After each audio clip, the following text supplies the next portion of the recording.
Good morning. It is Saturday, May the 14th, a little after 8 o'clock a.m. My name is Shay Gibson with Weather Flow. This forecast is coming to you from my kitesurf to the Chucktown wind report. Let's talk about winds and weather for today and tomorrow as we have some frontal boundary activity traversing the coastline. Right now we have this frontal boundary which has passed through the coast. This map's a couple of hours old, so this is pushed out a little further offshore. We have high pressure working in between a secondary boundary working its way towards the coastline for tonight, and that is providing a northwesterly flow this morning, actually a little bit more northerly as we get into mid-morning hours. This should start to back a little bit more west-northwest in time. This frontal boundary is going to push through. The winds are going to become a little bit more zonal westerly for today and possibly even west-southwest for a period, and then as we get some heating today, the southwest sea breeze will push onto the beaches. Now the harbor may see west-southwest and even inland, but the beaches should be able to get that full southwest turn, and if we do get a little bit of mixing in between, watch for some land shattering and ups and downs. If that wind does, if the westerly element does remain in place, this high pressure may be the factor whether or not that happens. If it can overpower the sea breeze, we may see that sort of corkscrewing along the coastline, but I think we're going to get the southwest along the barrier island beaches, and we're looking at about 10 to 14 knots. There is some potential for some higher numbers if we get some enhanced sea breeze circulations, but we'll have to wait and see. This high pressure may help promote that with some upper flow, return flow for the sea breezes to come back into the coastline along that southwesterly flow. So if we get that wind wheel going, we could see some mid to upper teens today. It's not out of the question, but for right now, I'm going to stay on the lower end and err on the side of caution.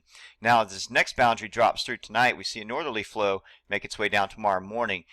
Things are a little bit unclear. The model guidances are a little squirrely on this as well. It depends on if we have a stronger northerly flow that could turn more northeasterly along our coastline tomorrow as this entire area of high pressure moves towards or down behind the boundary towards the southeast region.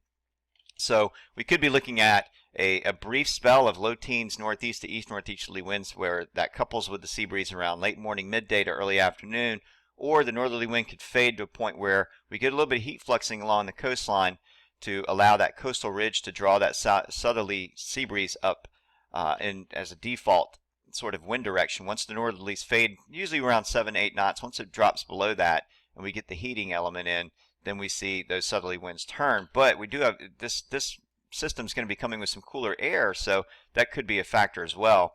The cooler air advection process, where it wedges down from the atmosphere down to the coastline, may allow for that northeast turn to happen. So we'll have to kind of wait and see what happens in the morning with it and see what the profile of this high pressure is as it moves to the southeast. So let's take a look at the GRE on radar. Not seeing very much popping up. The visible satellite hasn't quite filled in yet as the sun has come up, but we do see a little bit of cloud activity up here. There's probably some mid-level strata, maybe a little bit of low-level debris left over behind that frontal boundary. But if we do look at the water vapor imagery, we can see an abundance of dry air making its way down into the coast. So that could also help promote those sea breeze circulations with dry air along the coastline. That's exactly what is needed, and then we get that southwest flow going. So let's close that out and go right to Datascope.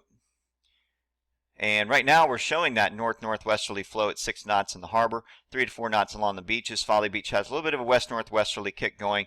That trend should work its way up from the south as that zonal flow begins to start, and some of that sea breeze activity begins to, as it's lingering offshore, starts to push into the coastline. We'll start to see those winds bend a little bit more west to west-southwest throughout the day. Let's take a look at the model guidance, see what they're showing.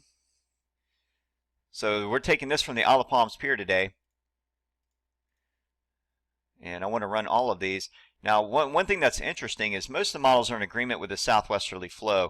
There is a little bit of a west-southwesterly theme throughout all of this, and I specifically look at the NAM 5 kilometer because this model tends to do well in this kind of a situation. However, we do need to pay attention to the HER 3 kilometer, which is the highest resolution model. It seems to be the lone wolf as it comes up into the upper teens to near 20 knots later in the day, and that's just building the southwest flow or south-southwest flow ahead of the frontal boundary. So that one, we can't rule this one out, so we have to watch. We may meet somewhere in the middle between that one and these other models, but for right now I'm going to stick to 10 to 14 knots for this afternoon along that sea breeze with some potential added just because this higher resolution model is showing it, and there is a little bit of there's some dry air and potential for it.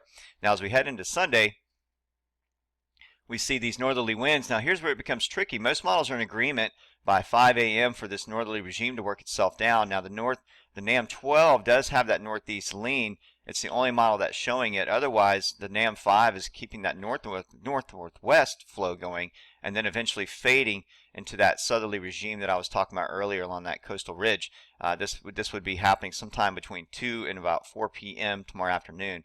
So we'll have to wait and watch and see. The North American 12 kilometer keeps that element in with that northeast to east-northeast lean. So we'll have to watch, and these models on the lower end of speeds never really catch what happens with that coupling along the coastline, where it may read 5 knots. It could end up being 12 to 13 knots. So we'll visit that in the morning. Let's take a quick look at sea surface temperatures. Right now we're sitting right about 74, almost 75 degrees, about 74.8 to be exact for the Charleston area.